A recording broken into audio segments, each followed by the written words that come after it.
رب السماوات أشهد أن لا والأرض إله إلا وما الله وحده بينهما لا شريك له فاعبده واصطبر وأشهد أن محمدا لعبادته عبده هل ورسوله تعلم له اللهم سميا. صل وسلم وبارك على نبينا محمد وعلى آله وصحبه أجمعين ومن تبعهم بإحسان إلى يوم الدين أما بعد. Ma'asyiral muslimin rahimakumullah, ikhwani al-izzah. Alhamdulillah, kita bersyukur kepada Allah Subhanahu wa taala. Allah mempertemukan kembali kita di tempat yang mulia ini guna belajar ilmu agama, belajar akidah. Dan ini nikmat yang sangat agung sekali. Karena kalau kita lihat dalam kehidupan manusia, masih banyak yang tidak mengenal Islam, masih banyak yang tidak kenal tauhid, masih banyak yang tidak mengenal sunnah Nabi Sallallahu Alaihi Wasallam, ajarannya. Sehingga tatkala Allah memberikan petunjuk kepada kita untuk mengenal tauhid, mengenal tuntunan Allah dan Rasulnya, maka ini nikmat yang agung yang hendaknya kita syukuri dengan banyak muji Allah, dengan mengikrarkan semua itu pemberian Allah bukan karena kita, bukan karena siapa-siapa, dan kita berusaha untuk menjaganya. Semoga Allah memberikan kepada kita istiqomahan di atas jalan tauhid, jalan Islam, jalan sunnah tuntunan Nabi Muhammad sallallahu alaihi wasallam. Kita lanjutkan pembahasan kita dalam mengkaji kitab tauhid, dan kita sampai pada bab yang ke-39. Bab firman Allah Subhanahu wa taala, Alam tara ilal ladzina yaz'umuna annahum amanu bima unzila ilaik wa ma unzila min qablik yuriduna an yatahakamu ila at-taghut wa qad umiru an yakfuru bih wa yuridu asy-syaitanu an yudhillahum dhalalan ba'idah. Kalau disimpulkan, bab ini masih ada kaitan dengan bab sebelumnya. Kalau bab sebelumnya adalah bab tentang taat kepada ulama dan umara dalam pengharaman yang Allah halalkan atau mengharamkan yang Allah halalkan. Siapa melakukan demikian berarti dia telah menjadikan mereka sebagai Rabb, Tuhan selain Allah Subhanahu wa taala. Adapun bab ini masih ada kaitannya. Kalau disimpulkan, babnya adalah yaitu berhukum dengan selain syariat Allah Subhanahu wa taala. Babnya kalau disimpulkan adalah berkaitan berhukum kepada selain syariat Allah Subhanahu wa taala.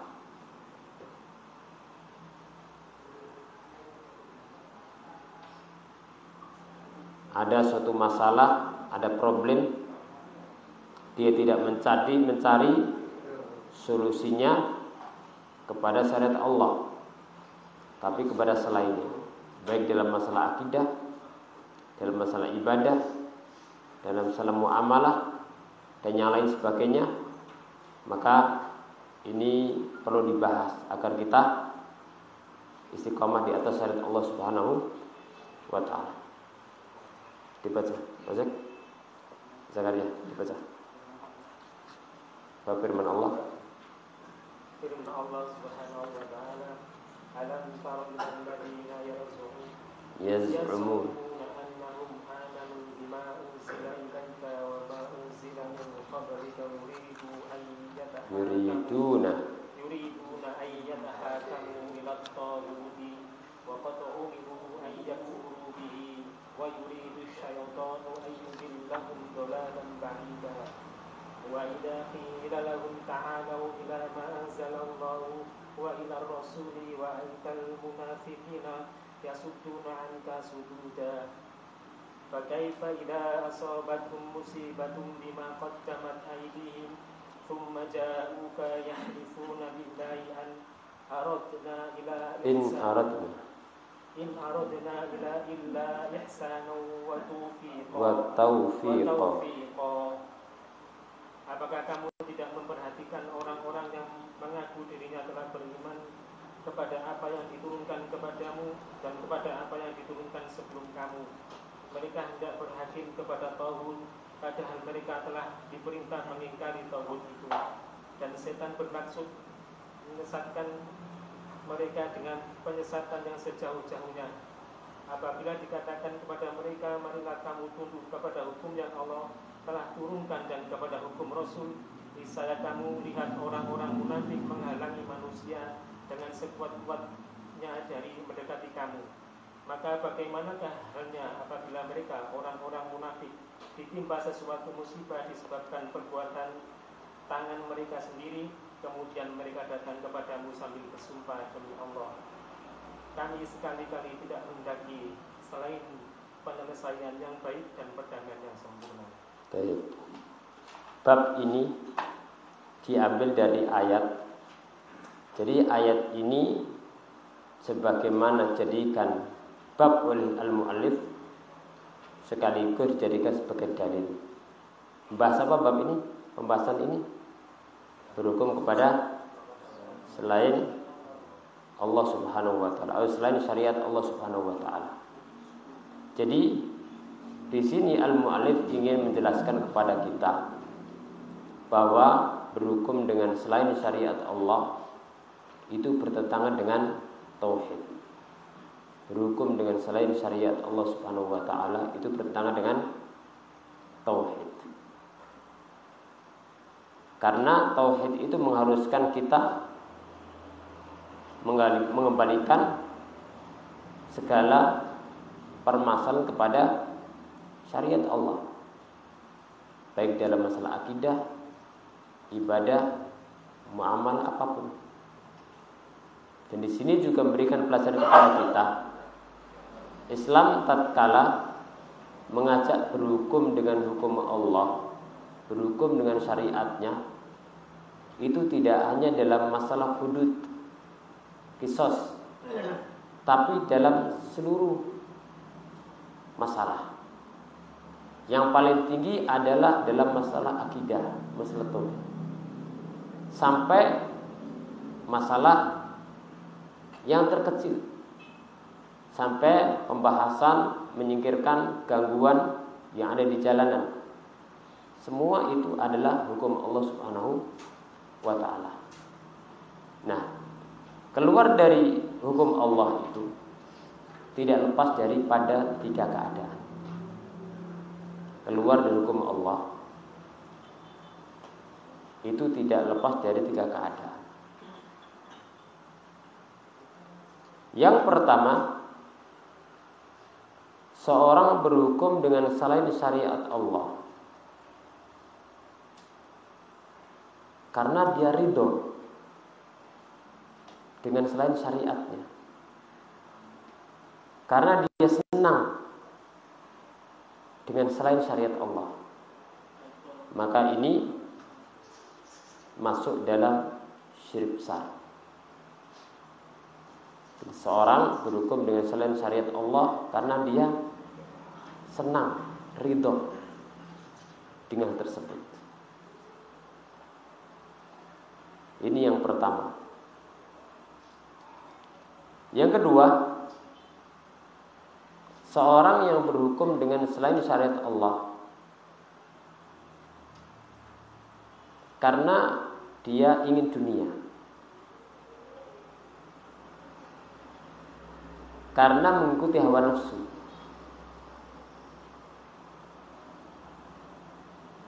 tapi hatinya mengimani yang terbaik adalah syariat Allah, tapi dia berhukum dengan selain syariat Allah Subhanahu wa ta'ala karena kepentingan dunia, karena mengikuti hawa nafsu, karena ingin kedudukan tengah-tengah manusia. Maka ini jatuhnya pada syirkun asghar, syirik kecil.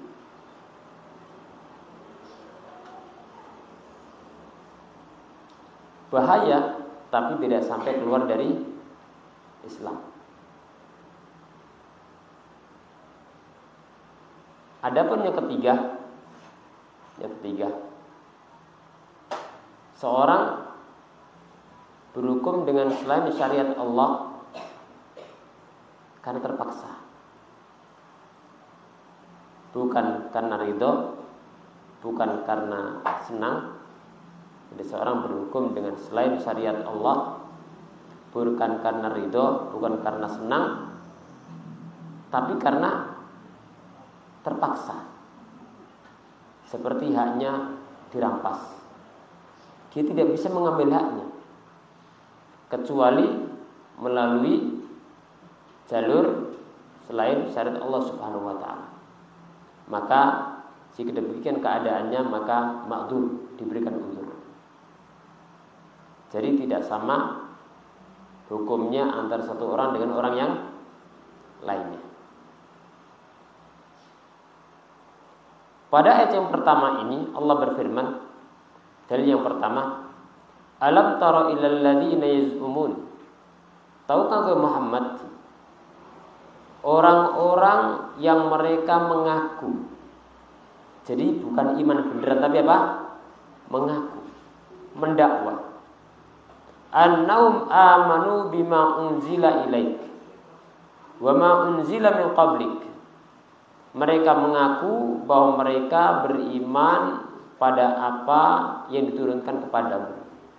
Mengaku beriman dengan Al-Quran, mengaku beriman dengan syariat yang diturunkan kepada Nabi Muhammad SAW,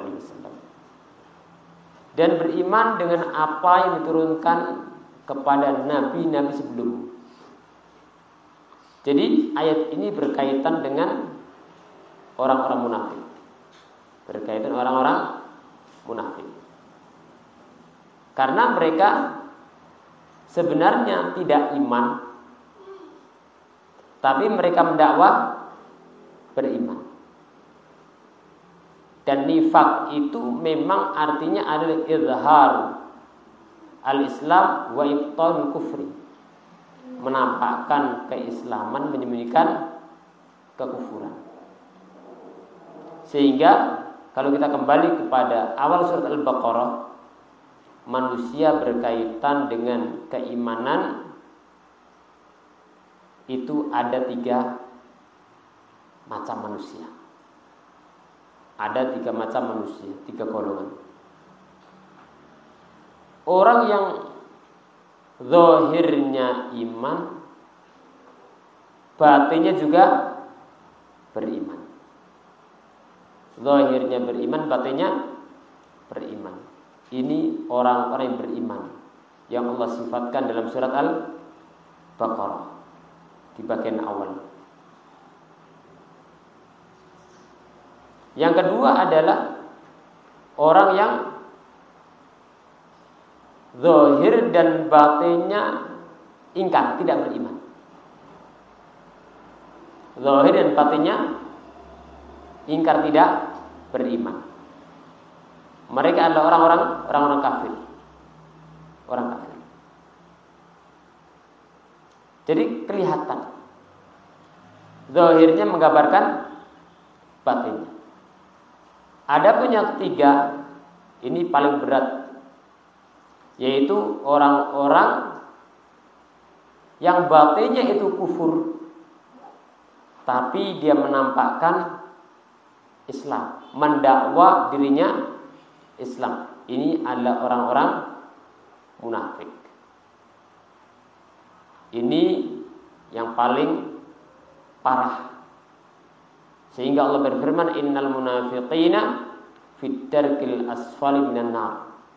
Sesungguhnya orang-orang munafik itu di tempat paling bawah dari api neraka.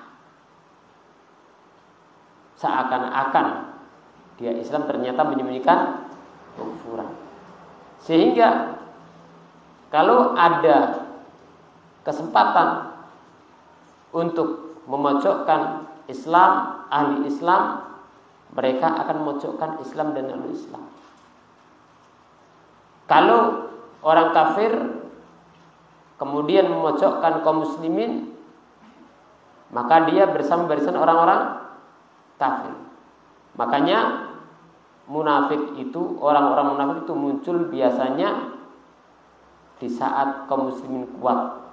Makanya saat Rasulullah di Makkah, kondisi kaum muslimin sulit, tidak ada munafik, tidak ada. Kalau beriman ya beneran, memang beriman. Tapi Rasulullah Shallallahu Alaihi Wasallam saat di Madinah dan Islam memiliki kekuatan yang luar biasa, jaya Islam, maka ada orang-orang munafik untuk menjaga dirinya, untuk menjaga harta dan darah mereka. Maka mereka menampakkan keislaman. Nah, Allah tatkala menyebutkan tentang sifat orang-orang munafik dalam Al-Quran. Begitu pula saat Allah menjelaskan tentang orang Yahudi dan sifat-sifat mereka, atau orang Nasara dengan sifat-sifatnya, itu bukan sekedar jadi bahan sejarah pengetahuan, bukan. Maksudnya adalah supaya kita hati-hati. Maksudnya agar kita menjauhi sifat-sifat mereka. Di antaranya adalah disebutkan pada ayat ini, yang mana mereka annahum alladzina yaz'umuna annahum amanu bima unzila ilaik wa ma unzila min qablik. Apa yang mereka lakukan? Yuriduna ayyatahakamu ila taghut. Mereka berkeinginan, mereka senang berhukum kepada taghut. Waqad umiru an yakfuru bih. Padahal mereka diperintahkan untuk mengingkarinya. Diperintahkan untuk mengingkari, ternyata justru cenderung kepada hal tersebut. Wa yuridu syaitanu ayyudhillahum dhalalan ba'ida. Dan setan berkehendak untuk menyesatkan mereka dengan kesesatan yang sangat jauh. Di sini mengandung pelajaran yang sangat penting dalam kehidupan kita. Apapun problemnya, apapun masalahnya, terutama ketika terjadi permasalahan, maka seorang muslim mencari penyelesaian yang diinginkan oleh Islam, diinginkan oleh Islam dalam akidah, dalam ibadah, dan muamalah dan yang lainnya. Jadi apa yang Allah inginkan pada kita? Apa yang diinginkan Nabi Shallallahu Alaihi Wasallam untuk kita? Itu bukan malah kita mencari yang lainnya. Padahal dalam Islam kita ada solusi. Wa in tanaza'tum fi syai'in faruddu ila Allah wa Rasul. Jika kalian berselisih tentang suatu permasalahan, kembalikanlah kepada Allah dan Rasulnya. Kepada Allah kepada kitabnya, dan Rasul kepada kitab sucinya, kepada sunnahnya. Saat Allah memerintahkan kembali kepada Al-Quran dan Sunnah, mesti di sana ada solusi, mesti ada solusi. Di sini Syekh Ibnu Utsaimin rahimahullahu taala menjelaskan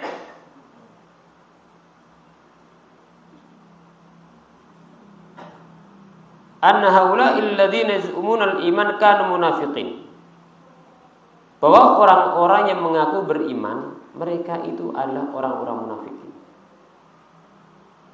Jadi tidak boleh seorang hanya zahirnya tok iman Islam, tapi batinnya kufur.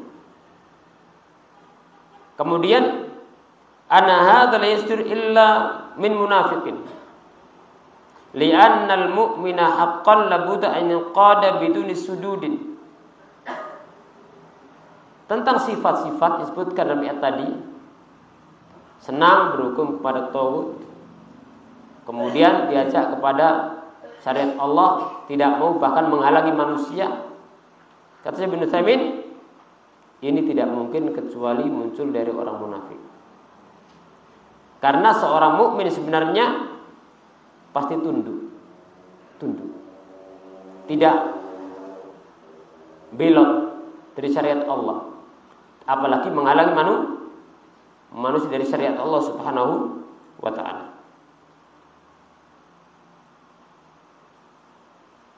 Kemudian beliau menukil dari Syekhul Islam rahimahullahu ta'ala, inna hadhil ayat tantabiqu tamaman ala ahli tahrif wa ta'wil fi sifatillah, li'anna haula yaqulun innahu yu'minuna billahi wa rasulihi, wa idza qila ta'alu ila ma anzalallahu wa ila rasul yu'ridun wa yasuddun wa yaqulun nadzabu ila fulan wa fulan, wa idza turida alaihim qalu nuridul ihsana wa taufiqa wa najma'a baina dalalatil aqli wa dalalatis sam'i. Kata Syekhul Islam, ayat-ayat ini cocok dengan orang-orang ahli tahrif yang suka memalingkan ayat-ayat Allah, terutama berkaitan dengan masalah sifat Allah Subhanahu wa ta'ala. Mereka mengaku beriman kepada Allah dan Rasulnya, tapi kalau dikatakan kepada mereka, ayo kita kembali kepada yang Allah turunkan dan yang dibawa Nabi Shallallahu Alaihi Wasallam, mereka berpaling dan mereka mengatakan kita kembali kepada pendapat si fulan dan si fulan.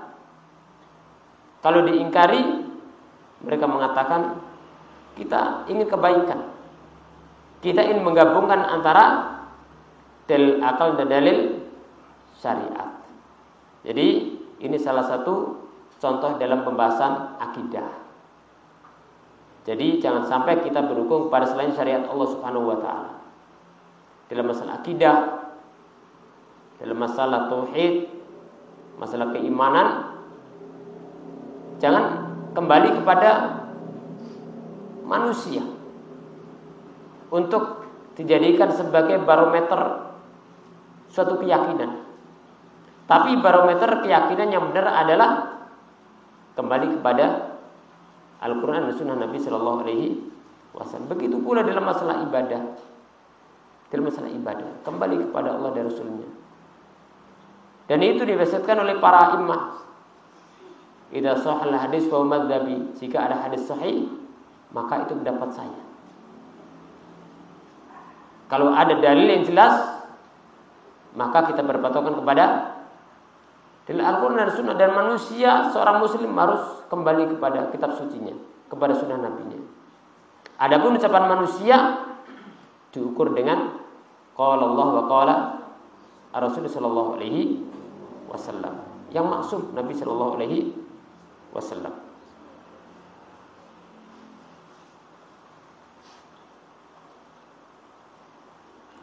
Jadi ayat tadi berkaitan dengan pengingkaran kepada orang-orang munafik yang mereka senang berhukum dengan selain hukum Allah Subhanahu wa ta'ala.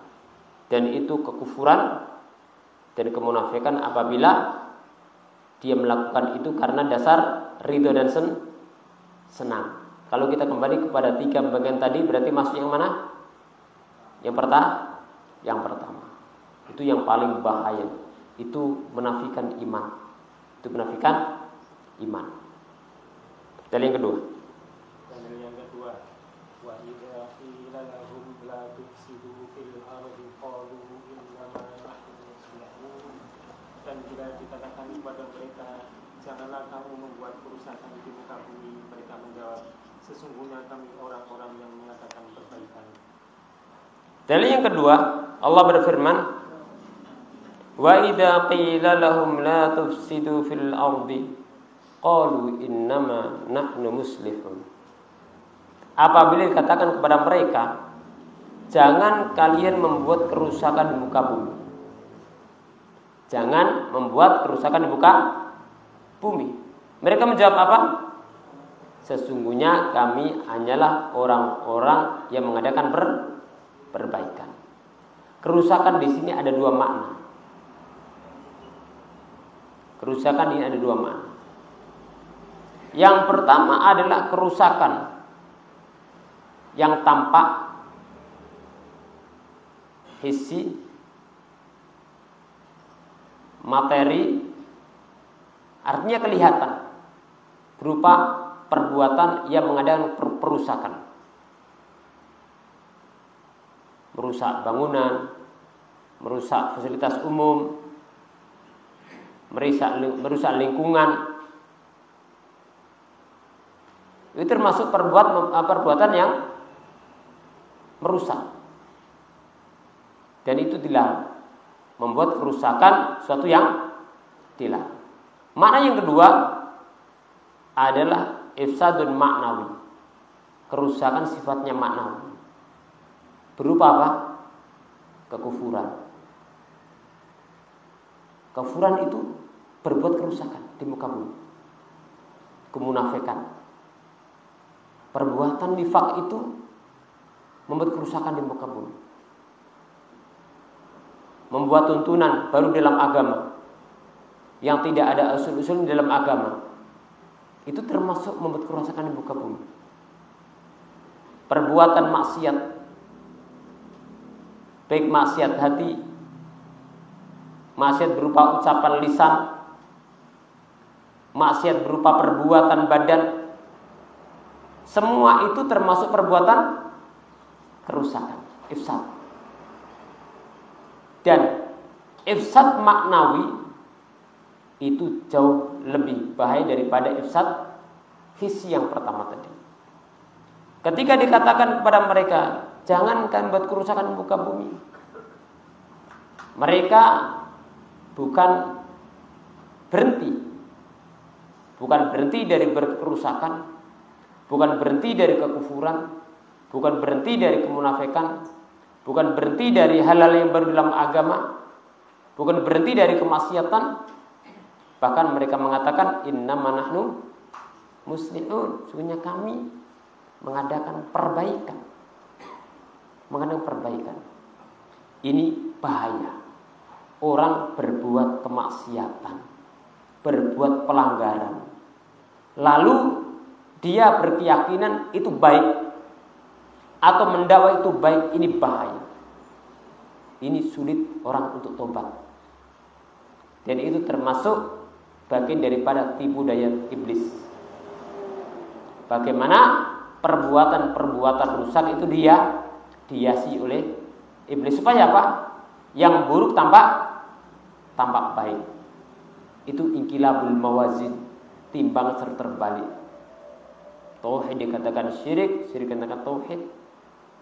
Tuntunan dikatakan suatu pelanggaran, pelanggaran dikatakan sebagai tuntunan.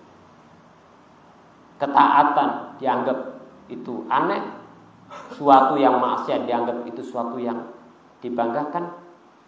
Ya.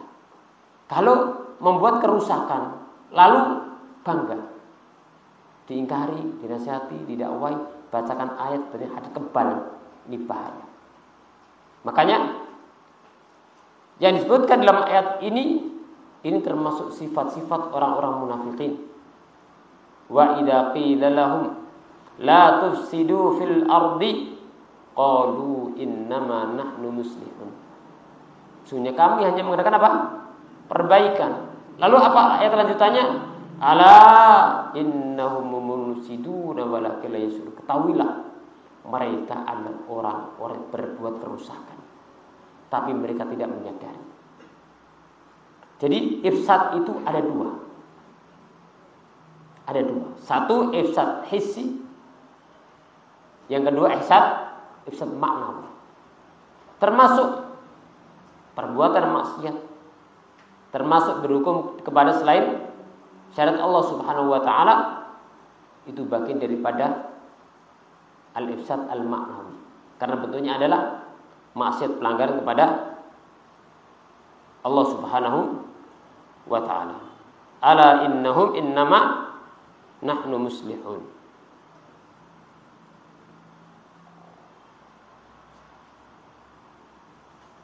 Yang ketiga. Dalil yang ketiga, wala tufsidu fil ardi ba'da islahiha, dan janganlah kamu membuat kerusakan di muka bumi sesudah Allah memperbaikinya. Dalil yang ketiga firman Allah, wala tufsidu fil ardi ba'da islahiha. Jangan kalian membuat kerusakan di muka bumi setelah diadakan perbaikan. Sudah ditata, perbaikan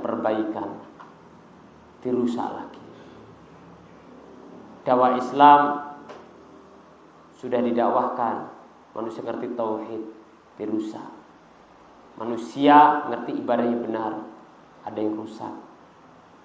Manusia diajak kepada ketaatan, dirusak ngajak kemaksiatan. Maka ini bahaya. Wala tufsidu fil ardi ba'da islahnya. Jangan kalian membuat kerusakan di muka bumi setelah diadakan perbaikan. Min qibal muslihin. Setelah diadakan perbaikan oleh orang-orang yang mengadakan perbaikan. Wa min dzalika al-wuquf didda da'wati al-ilmi. Wa da'wati salaf wa man yahkum asy-syari'ah. Di antaranya adalah membuat kerusakan setelah diadakan perbaikan adalah menghalangi dakwahnya ahli ilmu, dakwahnya para ulama dan orang-orang yang mengajak berhukum kepada syariat Allah Subhanahu wa taala. Jadi sekali lagi, Islam saat mengajak berhukum kepada syariatnya, melarang berhukum kepada selain syariatnya, itu seruan bukan kepada penguasa saja, tidak, tapi kepada semua, kepada orang yang paling tinggi sampai orang paling rendah. Orang punya posisi, tidak punya posisi. Kemudian Islam saat mengajak berhukum syariatnya, itu tidak hanya dalam masalah hudud, masalah qisas, bukan, tapi semua. Yang paling tinggi dalam masalah akidah. Bagaimana supaya akidah kita ini benar sesuai dengan yang Allah inginkan. Akidah kita benar seperti dengan Nabi Shallallahu Alaihi Wasallam. Kemudian masalah ibadah, bagaimana supaya ibadah kita benar seperti hukum Allah, hukum Nabi-Nya Shallallahu Alaihi Wasallam. Begitu dalam masalah muamalah kaitannya sahamba dengan hamba. Juga demikian, bagaimana supaya sesuai syariat Allah Subhanahu wa taala. Seringkali seorang salah paham ketika Islam melarang berhukum kepada selain syariatnya, itu hanya difokuskan berkaitan dengan hudud, qisas, di sini tidak. Tapi dalam masalah apa? Apapun. Maka untuk menegakkan ini jangan nuntut orang lain, tapi hendaknya kita tuntut diri kita sendiri. Bagaimana supaya kita berhukum dengan syariatnya? Akidah kita bagaimana? Ibadah kita bagaimana? Muamalah kita bagaimana? Ya. Kemudian dari pribadi kita, dalam keluarga dipraktekkan hukum Allah Subhanahu wa taala, syariatnya. Dalam masalah akidah, ibadah, masalah muamalah, ya. Dalam masalah akhlak, masalah sopan santun, ya. Dalam masalah berpakaian, dan yang lainnya. Kemudian kepada orang-orang sekitar, bagaimana supaya sadar untuk kembali kepada agama Islam. Jadi pembahasan ini jangan difokuskan ini untuk orang tertentu, tidak, untuk semua. Kita mulai dari diri kita. Makanya Syalbani rahimahullahu taala memiliki satu muhadharah bagus, kata beliau, at-tauhidu awalnya dua atal Islam. Perbaikan itu mulailah dari tauhid, wahai para dua Islam. Perbaikan dari akidah. Kemudian prioritas akidah, kemudian prioritas masalah ibadah, masalah akhlak, dan seterusnya. Ya, betul. Jadi untuk semua perintah berhukum dengan syariat Allah Subhanahu wa taala. Dan beliau pernah menukil ucapan seorang dai, kata beliau, aqimu daulatakum fi qulubikum takum lakum fi ardikum. Tegakkan daulah kalian itu dalam hati kalian. Artinya praktekkan hukum Allah di hati kalian, dalam amali kalian. Ini saya akan tegak di muka bumi. Jangan cuma nuntut orang lain, tapi mulai dari kita. Ibda bin nafsi. Kita mulai dari diri kita. Dan kalau kita lihat dakwahnya Nabi Sallallahu Alaihi Wasallam, bagaimana ketika di Makkah, belum mengajak manusia kepada syariatnya dalam berakidah, bertauhid, supaya terjadi pemurnian ibadah kepada Allah Subhanahu Wa Taala. Belum mengajak bagaimana dalam ibadah akan sesuai dengan tuntunan Nabi Sallallahu Alaihi Wasallam. Begitu pula dalam masalah-masalah yang lainnya, baik kaitannya antara seorang hamba dengan Rabb-nya Subhanahu wa taala maupun antara seorang hamba dengan hamba yang lainnya. Semua diperintahkan untuk berhukum dengan syariat Allah Subhanahu wa taala. Kemudian dalil yang keempat. Dalil yang keempat. Apa hukum al-jahili yati yabghuna wa man ahsanu minallahi hukman liqaumin yuqinun. Apa hukmal jahiliyah yabghun? Apakah mereka hukum jahiliyah yang mereka kehendaki dan hukum siapakah yang lebih baik dari hukum Allah bagi orang-orang yang yakin? Nah, apakah mereka menginginkan hukum jahiliyah? Jahiliyah itu memiliki makna yang pertama sebelum Islam. Sebelum datangnya Islam adalah masa jahiliyah. Dan masa itu hilang setelah datangnya Islam. Jadi nggak ada istilah zaman sekarang, zaman jahiliyah nggak ada. Zaman jahiliyah abad ini nggak ada. Zaman jahiliyah sudah lewat. Tapi perbuatan-perbuatan kaum jahiliyah itu ada. Bahkan Nabi Shallallahu Alaihi Wasallam pernah bersabda, arba'un fi ummati min amril jahiliyah. Ada 4 perkara pada umatku termasuk perkara jahiliyah. Seperti niyahah, meratapi orang mati. Kemudian bangga dengan nasab, mencela ya dari keturunan, ya garis keturunan, ya bangga dengan kedudukan, mencela nasab, ya. Maka ini adalah bagian daripada apa? Sifat jahil. Tapi zaman jahiliyah sudah nggak ada. Tapi perbuatan-perbuatan jahiliyah tetap ada. Apa hukmal jahiliyah? Apakah mereka menginginkan hukum jahiliyah? Makna yang kedua bisa jadi adalah dari jahil, kebodohan. Apakah mereka menginginkan hukum jahiliyah? Wa man ahsanu minallahi hukman liqaumin yuqinun. Apakah ada hukum yang lebih daripada hukum Allah Subhanahu wa taala? Enggak ada. Makanya sudah kita bahas, orang yang berhukum dengan selain hukum Allah itu ada 3 macam juga. Yang pertama, hukumnya kufur besar, yang beranggapan selain hukum Allah itu lebih baik atau sama dengan hukum Allah Subhanahu wa taala, jatuhnya pada kufur besar. Yang kedua, atau yang ketiga ini, orang yang dia berhukum dengan hukum Allah, tapi dia meyakini hukum Allah lebih baik. Tapi dia berhukum dengan selain hukum Allah karena dunia, karena mengharapkan ini dan itu, tapi hatinya dia mengimani hukum Allah terbaik, ya. Maka ini adalah kufur asghar. Atau mirip dengan tadi yang disebutkan di bagian awal pembahasan tadi. Insya Allah kita sambung dalil yang kelima dan dalil yang keenam pada kesempatan yang akan datang insya Allah.